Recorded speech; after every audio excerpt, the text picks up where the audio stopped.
السلام علیکم ورحمۃ اللہ وبرکاتہ۔ کیسے ہو دوستو؟ امید ہے آپ سب خیریت سے ہوں گے۔ اللہ آپ کو ہمیشہ خوش رکھے۔ آج کی ویڈیو میں ہم آپ کو ایک عمل بتائیں گے جو امام شافعی رحمتہ اللہ علیہ سے منقول ہے۔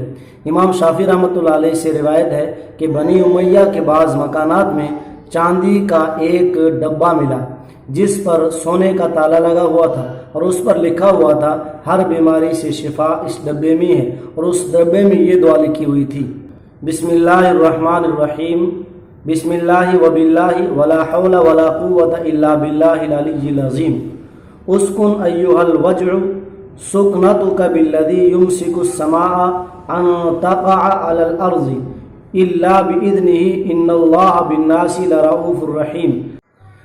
بسم اللہ الرحمن الرحیم، بسم اللہ وباللہ ولا حول ولا قوة الا باللہ العلی العظیم، اسکن ایہا الوجع سکنتک بالذی یمسک السماوات والارض ان تزولا ولئن زالتا ان امسکہما من احد من بعدہ انہ کان حلیما غفورا۔